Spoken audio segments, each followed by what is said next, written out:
right here is called a clap visor. And this one, we call it a wolf rib. Problem with this one is you can get stabbed in the eye by accident. Okay. I have pictures on my Instagram, as a matter of fact, where I got cut right here, and I got a black eye and stuff. How heavy are these things? Can I put it on? Yeah. Which absolutely. one is the lighter one? That one. Okay, perfect. Yeah. And you oh gosh, I don't know that I want to put this on. This is a lot of stuff. That was the newer one. Girl, It's been sweated in less. I'm like claustrophobic. So Okay, just so cool. you guys can see, because like it's like a fire helmet, but with a lot more stuff. And then when you put it on, just spread that out. Okay. And there you go. And then shimmy it down. It may feel like it's too tight. It isn't. Oh, I think I'm gonna get stuck. Wiggle, wiggle, wiggle. Okay. Do you train in both of these or no? So this is the one. Okay, so the one that I originally started with, it was like 13 pounds. I left it at home. That's the one I used when I was in melee, when I used to fight melee. What is melee? So it's team against a team where you fight each other. Okay. So like 5-on-5. So I used to wear this. We called it. It's not the actual name of it, but we called it a griffin. And that's the style of helmet that I used then. But then I started getting more involved in pro fight and dueling. And so I switched to a wolf rib because I wanted all the airflow. I wanted all the vision. Oh, yeah. But you just know that you're taking a risk. You can get a sword in the face. So That's pretty scary, yeah. That is a little risk. And then most recently I went and got this one. That's my clap visor. And this one is way more protective. Believe it or not, I have seen people get a sword up in here before. Wow. It shouldn't happen though. How do you see when you're like... Your vision is way more limited in that versus the Yeah. wolf rib. Okay. So there's a lot of getting used to. And then we've got this guy. Same kind of deal set up here. That's got to be so hot. How long does it take you? I've been watching, but how long does it typically take you to get fully dressed, ready with everything? Anywhere from 15 to 20 minutes, Yeah. depending. If I had to point all of my arms onto my gambeson, this is a gambeson underneath, the coat that goes underneath. Okay. If I had to point everything and tie it, it would take me a lot longer. But when I came in, I had everything pre-tied, so I just throw it on. Smart. Okay. So, yeah. And so you've got 3 different swords. What's going on? This is my arming sword. So if I was to fight sword and buckler or sword and shield, Okay. also if I was to do pro fight, I would most likely use this one. But sword and buckler, sword and shield, I'm going to be using arming sword. Is this heavy? No, not that one. Okay. And these are not like actually sharp on Correct, they're not sharp. any of the... They may have to meet criteria where it's a certain width and thickness at the tip. See if you can see this. So it's actually rounded, and these are not sharp. It's actually not that heavy. Okay. Yeah. So there's that. And then, and like I said, if I do pro fight, that is with a punch shield or a round buckler that you can punch with. And pro fight is... What is a buckler? So a buckler is this right here. Okay. And so there is a dueling category called sword and buckler. So this is like a shield. Exactly. Okay. And Got so whenever you're doing sword and buckler, it's first to 5 points. It's a very quick one. Okay. As compared to long sword, pole arm, or sword and shield, it's a minute round. Sword and buckler, first to 5 points. Okay. Okay. And it's very quick to block. I personally punch toward the sword as it's coming for a buckler. Then for pro fight, if I was using a buckler in pro fight, I would have it set up to where it's strapped to my wrist. That way, yes, I can block, but also I can punch. Okay. Because pro fight is literally MMA in armor. Oh, so cool. Yes, so you can go ground and pound, you can do takedowns, you can punch, you can kick.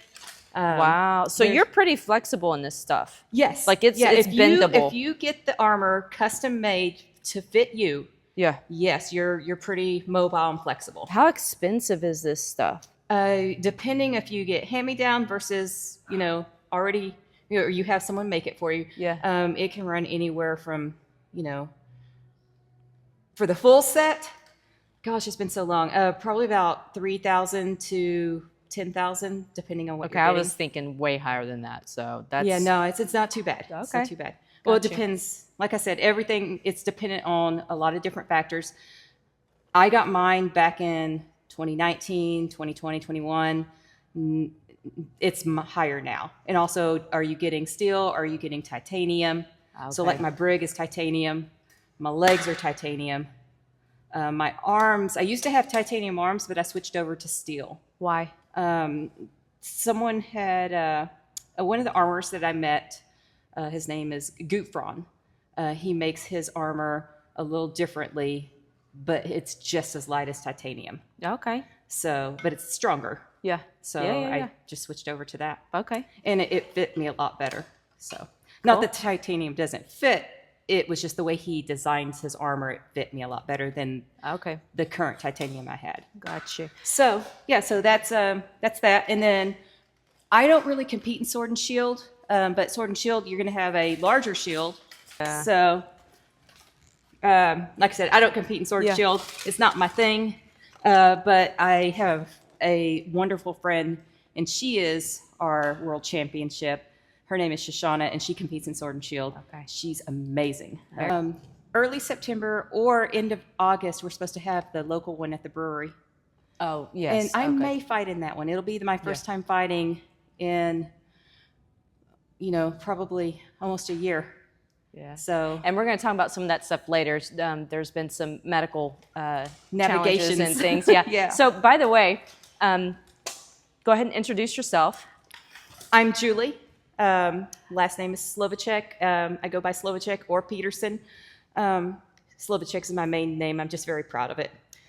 So yes, I fight out of Lone Star Combat Academy here in Dallas, Texas. And we have two teams here, Dallas Mythics and the Dallas Dragoons. Both amazing teams, both world championship quality team. And I am our women's world champion in women's longsword. So pretend like you're not you and brag on yourself for a second. What are your achievements? I started this sport in 2017. I'm going to go back a little bit further. We're going to go to 8-year-old Julie. 8-year-old Julie started martial arts and absolutely fell in love with everything combat-wise. As I grew up, I would explore varieties of different martial arts, but I had never gotten the chance to learn how to use weapons like swords. I did play with nunchucks. Knocked myself out once. Anyway. I've done that. So about 2015, I found a HEMA class, Scala St. George, and here in Dallas, and I started learning the art of historical longsword fighting. Then fast forward 2 years, I met someone who was telling me about armored combat. And he was like, yeah, there's someone in Dallas that's interested in starting a team. So I got the information, I showed up, I learned all the good stuff. And next thing I know, we had a team. I was the only female in the region at that time for the first 2 years. This was what year? 2017 through 2019. Okay. In the United States, there was only like 30 of us. 30 females. I remember you posting about Yeah. this like Way back back, then yeah. on Facebook and just talking about how there were not very many females. And I honestly, secretly, I just thought you were so cool. I was like, she's really badass. Thank you. And I remember telling my husband about it, and he said, "You're not even using technique." I'm like, "No, there's technique." And finally, he said, "If you're going to do this, you're going to be the best." And I said, well, I just want to go have fun. I just want to go have fun. I'm not trying to compete. And he said, if you're going to do this, you're going to learn how to do it properly. And that's what he meant. He wanted me to learn how to do it properly. And he's been encouraging the whole way. He's been supportive. Is he what do you call it? Swordsman? Is he a swordsman? He is not. Okay. He is a race car driver type person. When I met him, it was at I just found our next interview. Yeah, I met him at the Texas Motorplex drag races. Oh, and he used so to do cool. drag racing and autocross. So he Okay. would get in a souped up car and like race through the cones. Yeah. So that was his thing. Okay. And then we had So kids. you are both adrenaline junkies. Yeah, that's what made it a great match. Yeah. And then we had kids, so we sold all of our toys. And then fast forward several years later, I found my passion. And he always told me, when you find your passion, you'll know it, because I was like, oh, guitar is my passion. I like this, I like that. He's like, no, those, you like doing those, but those aren't your passion. You'll know it when you find it. Yeah. When I found this, it was like maybe 6 months. And he said, yeah, I think you found your passion. So, yeah, Very so that cool. was in 2017. And then 2019, there's a couple of females that showed up and wanted to learn, you know, how to get into this as well.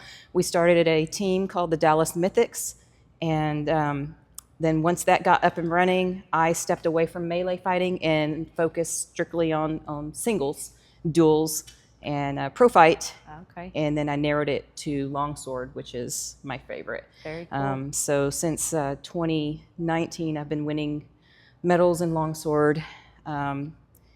And I think I'm like 6 or 7 time national champion, and then a 2-time world medalist, 3-time world medalist, but one of those was a gold medal in 2025. I have a few long swords at home. This is the one I train with. It's a little bit heavier. My buddy Austin gifted it to me several years ago, and at the time he gifted it to me, it was way too heavy for me. And now it's kind of like butter. It's light. Like butter. Yeah. Matter of fact, if you are able to see my longsword flows on my Instagram, this is the sword I use for my longsword flows. Wow. This one right here is the one I compete with, and it's a lot lighter, but I don't want to use it on like my Pell work. Pell is like a set of tires or a heavy bag that you strike with or strike onto, just for training, kind of like, you know, your boxing. You know. With longsword, when I learned how to use a longsword, I was studying the art of Fiore. Okay, Fiore is an Italian Renaissance master. He fought with longsword back in what? Oh gosh, I need my HEMA experts out there. I think it was like the late 13th century, early 14th century. I only dabbled in HEMA type stuff for like 2 years. What is HEMA for us ignorant people? Oh yes, HEMA is Historical European Martial Arts. Okay. And so there's just a plethora of things to learn. I am not an expert in HEMA, okay? I dabbled in it for 2 years prior to getting into armored combat. But it's a wonderful and amazing sport, and it is where I got my start. But I studied the art of Fiore, so most of my stuff that I translated into my fighting and armored combat come from the little bit that I learned from there. And then I pulled from different aspects from boxing, Muay Thai, different martial arts that I had done whenever I was a kid. And I just combined it all. So whenever I fight, I will generally start out in a stance, and I may be right foot or left foot forward. It just depends. Sometimes I switch. And then a simple strike. This is a pommel, handle, cross guard, blade.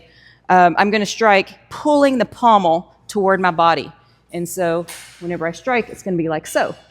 Okay? And then I'm always going to return to a guard. And I'm always moving. I'm not going straight in toward the person. I'm always moving at an angle. So this is slow motion stuff right here, where a simple opening strike that people will commonly see me do is I'll strike to the head, block, and do an offside strike to the opposite side of the head. Whenever I first start teaching people, beginners will want to use the sword like a baseball bat. and that's common, you know, because that's probably what they grew up doing.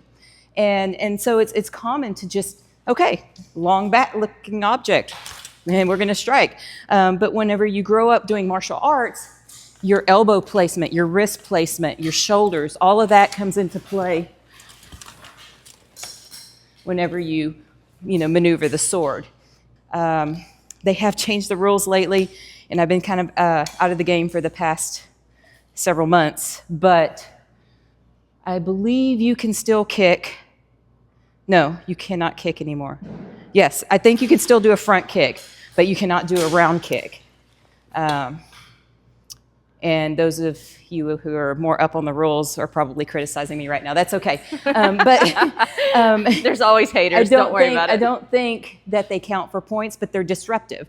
Just like the punches. We used to be able to punch. I don't think we can punch anymore. You know what? A good way to learn the rules is you just go fight, and then the marshals will tell you really quick what you can and can't do. I found that out. But yeah, we used to be able to punch. And I loved that because I would get in there and do a couple of punches. Even though they would not count for a point, it would disrupt the train of thought of the opponent. So fighting is not just about scoring points. It is all about the psychological strategy. You're playing a game of chess. So I know I'm going to go here, here, and here, but I also know typical responses and what I'm already going to do when they respond to that. So this is chess in human motion. Yes. That's so cool. Yes. And then also whenever it comes to, I'm going to give up some of my secrets here. When it comes to Think about it. the whole psychological game, like I said, it's more than just getting out there and fighting. It's showing up, standing in your corner, not, looking nervous or anything like that. It's going in there confident in what you have trained for the past several months leading up to that day. And you go in and you fight, and then you go back to your corner. You get your instructions from your corner person, turn around and you sit there and watch and wait for them to quit breathing fast and turn around and be ready for the next round. So we have 2 rounds, 1 minute break in between. Sometimes it goes to a 3rd round. Okay, so it's 1 minute rounds, 1 minute break. When you're in the middle of fighting, you're thinking, oh my gosh, this is the longest minute in my life. But yeah, but the minute that you're resting goes by really quick. Yeah. Okay, guys, I'm going to get embarrassed here. No. Put the sword people to shame. I am going to show you how to hold and strike with the sword. And I'm going to use my sword just to block. Okay. Because I don't want to get hit. So you're going to hold the pommel right here. Okay. And then the top right there. Like this? Yep. And so the pommel, go down a little bit lower. The pommel, you're going to actually hold with a firm grip, but not tight grip. No death grip. Okay. That's where you're going to move it. Okay, so this is like my driver stick and a exactly. Got you. Mm-hmm. And a standard. Exactly. Do they know what standards are? Maybe not. Okay. In a manual stick shift automobile, this is my stick shift. Yeah. The top hand is a loose grip. Okay. And it's just there to guide it. Okay. Okay. So you don't death grip. I have no idea what I'm doing, by the way. It's been years since I've done any kind of martial arts. So remember your martial arts stance. Maybe go into a 30-70. There you go. So 30 in the front. Yep. And 70 in the back. Okay. And then set your hips down. And then you feel nice and light. Yep. All right. Switch your hands. What? Switch your hands. I just realized I put it in the wrong hand. So Oh. that one goes down. There Okay. we go. There we go. All right. So we're going to switch your feet, and then we're going to strike just like so. So if I'm right-handed, is this correct? Mm-hmm. Okay. Yes. I switch my feet back and forth. So Okay. you can strike from your right foot forward. You can strike with your left foot forward. Okay. It doesn't matter. It Okay. literally. I act like I know what I'm doing. I don't No, at all, you're as you looking can good. see. All right. So you're going to make that strike, and then you're going to come up to a block. What? So you're going to take this. Okay, hold on. So we're back to this way. Okay. And you're going to step forward with the strike. There you go. And then we're going to rotate it and bring it up to the head. Oh. And then step forward again. And then I'm going to move mine out of your way. And you're going to come around. Whoa, you're doing. And So hold on. Wait. Do that again. Nope, you were doing it. So we did our block. Okay. And then we're going to strike. Like There you go. There you go. So that's I have no coordination whatsoever. So that's my opening. I would be your worst student. No, you would not be my worst. Oh gosh, I have some challenges, so you would not be my worst student. All my students are wonderful, by the way. There are no worst. They're just challenging ones. So now that I have shown everyone my opening strike, I will be changing my opening strike. Okay, yeah. But so strike at me. Oh goodness. Okay, wait. So we're here, and I'm starting here. Or does it matter? You can start right there. Okay. And then you're going to strike toward my head. I already forgot. Wait, I started this way, didn't I? Either way is fine. Whatever you feel is more comfortable. Yeah, there you I go. don't know. Take that foot and bring it forward as you strike. Okay. Okay, so whenever I blocked, I did not swing my sword out.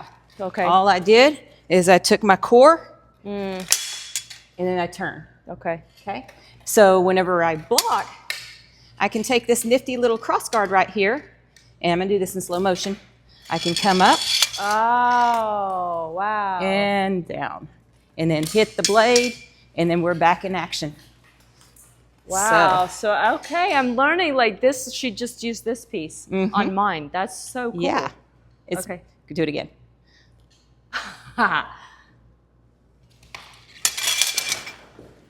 And then what's even more fun is, say they're disoriented and they don't have the sword back yet, or you're fast enough, you can bring the pommel, step in, Oh, she's going to knock me out. and hit the person in the head with the pommel. So all parts of this sword is a weapon, but we are not allowed to use the cross guard to like hit someone's like inside you the mean round. this part? Yeah. Okay. But the cross guard can swing it out of the way.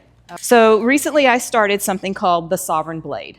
Okay, Sovereign Blade is a method that I've created, and it's nothing new. It's just like yoga, just like Tai Chi, but it is a way that I used in the past whenever I would be doing my hard training.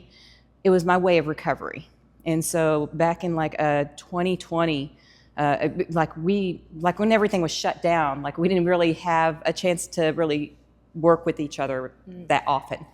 And so I would go out to my backyard or somewhere out in nature, and I would do just nice little gentle flows, practicing my movements, making sure everything still stayed, in check, so to speak. And I noticed the peace that I would feel from this.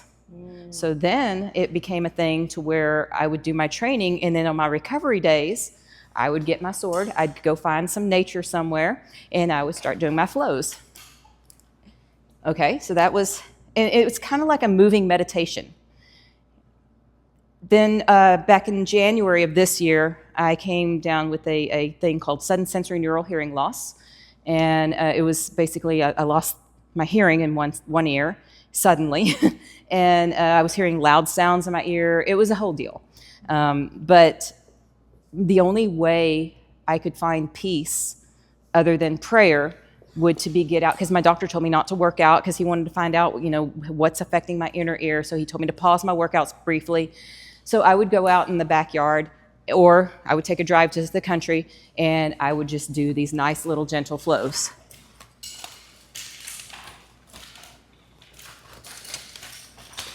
It's kind of like a kata. And some of the flows would end up being more like a dance. So not so much technique, but moving, dancing, balance. It's the first time I've done it in armor, so this kind of feels neat. So I would just do whatever my body felt like.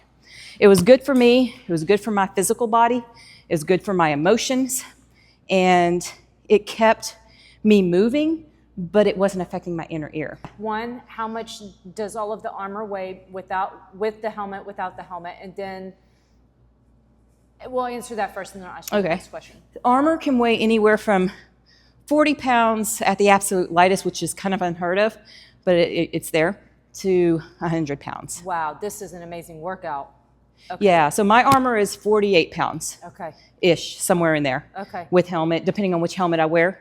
My old armor that I had in the beginning was 69 pounds. Wow. My old helmet was 13 pounds. My new helmet is 9 pounds. Oh my goodness. Yeah. Yeah, they were heavy. So as you're doing these sovereign flows, like when you first started this practice, what were the emotions that you were experiencing as you were going through these flows? Because it seems like this was sort of an open door for you, like maybe spiritually and emotionally, mentally. Like what emotions and things were you experiencing as you started doing this? So when I first started doing it, there was a lot of sadness, a lot of anger.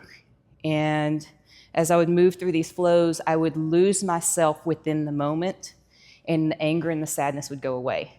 Sometimes I would let myself be blank, and I would just move. It was just my body and nature. Sometimes I would pray. I love God. I'm a Christian and I'm very spiritual. And I was finding myself getting closer to God through my prayer and my movements. Wow. And that's what I would do. Sometimes I would just, think about, the technique. I would think about, how am I creating this? What can I do next here, But for the most part, it was just a way for me to process emotions, feel them. I wouldn't look at sadness as something bad. I wouldn't look at anger as something bad. I would just tell myself it's normal to feel this way because I can't hear right now. And I would let that anger hit me. I would feel it, and then I would say goodbye, and I would let it go. And at that point, I'd be like, it is what it is. I've got to go forward no matter what. And I'm going to have to figure out a way. I got to make a way. And so I would just feel the emotion and then let it go. Then there's times I've been totally happy because maybe it was a good day. And especially as my hearing started coming back, I would go out and do these recovery modalities, and I would be so thankful, and I would, look around. I'm like, man, thank you for this beautiful space that I have to practice in. Thank you for giving me back 2% of my hearing. I mean, this is better than it was yesterday. And that 2% became 30%. That 30% became 80%. And now I'm back at 90% of my hearing. And the sounds, the aggressive whooshing, pulsing, tinnitus, all that crazy crap is just down to bare minimum. Like I can barely hear it now. It has its ups and downs, but for the most part, I barely hear it anymore. You were really training at minimal capacity. You were training kind of at your worst. Mm-hmm. And then as you were seeing improvement, I mean, I don't know if I can articulate this well enough or not, but so you didn't stop, you didn't give up, you really pressed into the weaknesses, you pressed into the challenges, mm-hmm. and continued to train, continued this meditation, this new form of meditation for mm-hmm. you. And slowly you started recovering the hearing, regaining hearing. And so I can imagine there's this phrase, practice doesn't make perfect, perfect practice makes perfect. Mm-hmm. But you were not at a peak to where you could perfectly practice, and right. yet you still pushed through it. Mm-hmm. Do you feel like that season where you were probably at kind of your weakest, it seems like that's really helped you to attain to an even higher level of precision for you in this? That's exactly what I've noticed. Yeah, that's, I felt like you hit the nail on the head. I was in the dark, and I brought light out of the darkness. I created my own light in the darkness. Mm. And that's essentially, I have this phrase that I love. It's ex tenebris lux, and it's just Latin pretty much out of darkness light. And in Romans 8:28, God says, whatever happens, he's going to bring good out of it somehow. And I just kind of collaborate with those two phrases in my mind. I don't know where they came from. They've always been in my head. Yeah. And I've just held on to them. I'm like, okay, well, I guess this is my phrase. This is what I'm supposed to live with. Yeah. And my husband even calls me sunshine. So that's so cool. There's this phrase in Arabic that when I learned it, I was so excited to hear it. It's alhamdulillah, alhamdulillah. Yeah. And it basically means no matter what, we're thanking God, we're praising God. So even mm-hmm. in the storms, even in the darkness, yes, even if something doesn't go our way or our direction, when things do go well, no matter what the situation, circumstances are, we're always praising God. Exactly. And so it's alhamdulillah, and it sounds very similar to what you're saying. I love that. Yeah. And then I went to bed, and the next day I woke up and I said, okay, day one, we're going forward. And that's whenever everything started getting better. And I think this is such an important subject to bring up. Mm-hmm. Female, how old are you? Do you care to say? You know what? I never tell people my age. I'm going to say it right now. I am 50 years old. Okay. I'm 51. I love that. And you know, there are things that happen. I was just thinking yesterday, like, it's so not fair. The tumultuous roller coaster that the female body goes through. Yeah. And it's a lot, okay? You have to is. think about this. The female body goes through so many hormonal changes and ups and downs and seasons. You know, we go through the premenstrual cycle, the menstrual cycle. We go through pregnancy. We go through labor. We go through delivery. Many of us multiple times. Right. You know, many of us natural deliveries, which in and of itself is astronomically challenging to the body. Then you go through the nursing season, you know, then you have these kids, you raise these kids. Then you go through the perimenopause, then comes the menopause, like the havoc that is wreaked on our bodies physically. But then you think about the emotional and the mental aspect. Oh, yeah. And when we get hit with challenges as females, because I can't speak on behalf of a male, this is only what I know, but when we encounter challenges, physically, spiritually, emotionally, all the things, there are moments in our lives, and I've had a couple of them where I had encountered the same thing where I was like, you know what? If this is my life now, I'm done. Yeah. I'm out. I'm not living life this way. I'm just done. Yeah. But then there's that moment where just something clicks, and it just, there's this thing. I know for me, in one of those moments where my grandchildren and my kids just flashed before my eyes, right? And then there was this also, just this spiritual moment of going back to Alhamdulillah and your phrase, which is out of darkness light is light.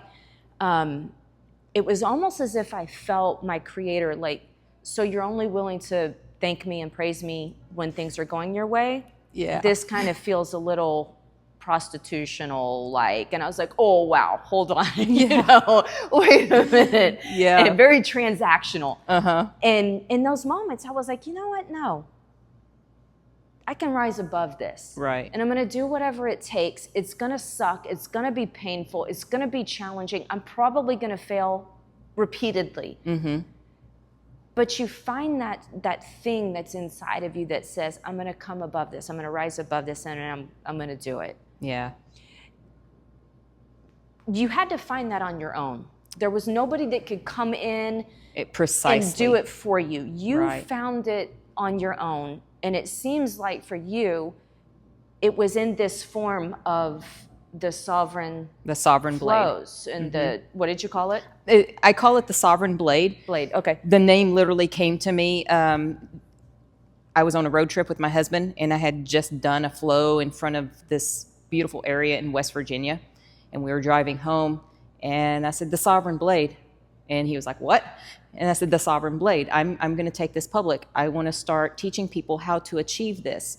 And yeah, you're just swinging a sword around, but it's more than that. It is finding depths inside of you that you didn't know were there because you didn't sit still long enough to feel it. And it's you know, once you find that breath work, once you realize grounding is a thing, you clear all of the clutter out of your mind, and you take this moment to do this practice. And like I said, like Tai Chi, like yoga, you know, it's just, you got a blade in your hand. You know, who doesn't want to hold a sword? Which in a sense, really, it's empowering. I was just going to say, I can imagine that it's this, it empowers you in a visual kind of a way. It's almost like it's setting you up to slay the demons that are in your life. Exactly. That is why the blade is sovereign. Yeah. Like I said, the name just popped in my head, and I knew there was a reason for that. It's so cool. Show us some more stuff, and then we'll get you out of your hot, heavy gear, and we'll sit down. Yeah. So let's see. What else can I show y'all with longsword specifically? Whatever you're the expert. Gosh. Oh my gosh.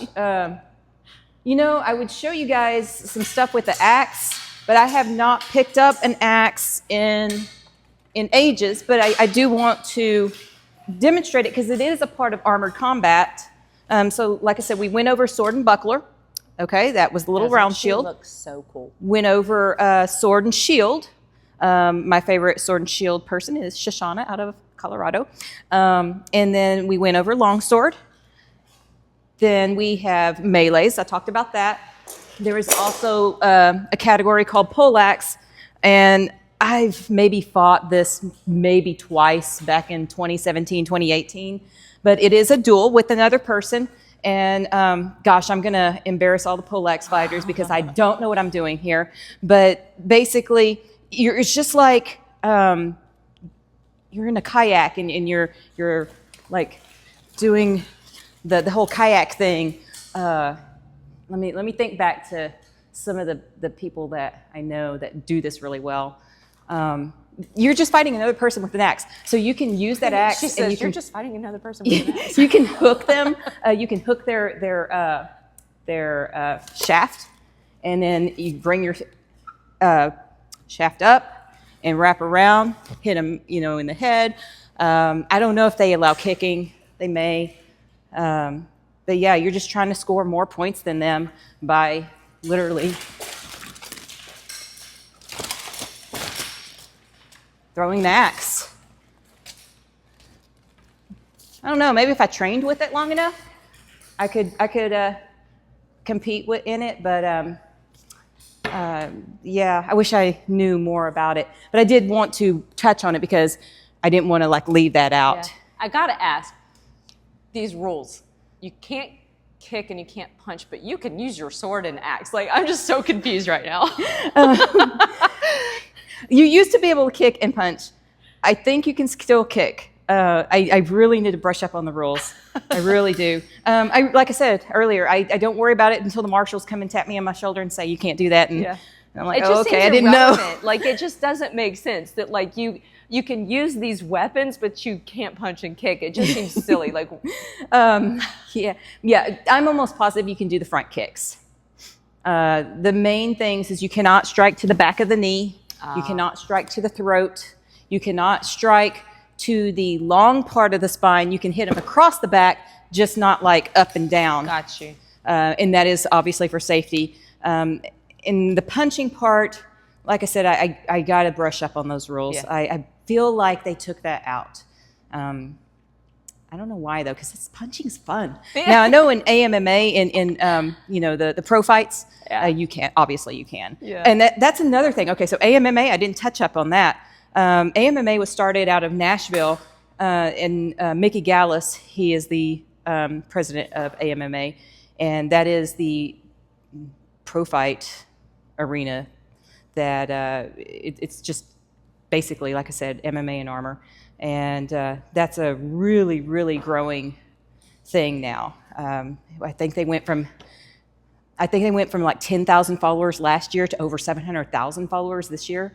So it's really growing. It's really getting noticed, and I have high expectations for that for them. And it's pretty neat to be a part of and watch happen.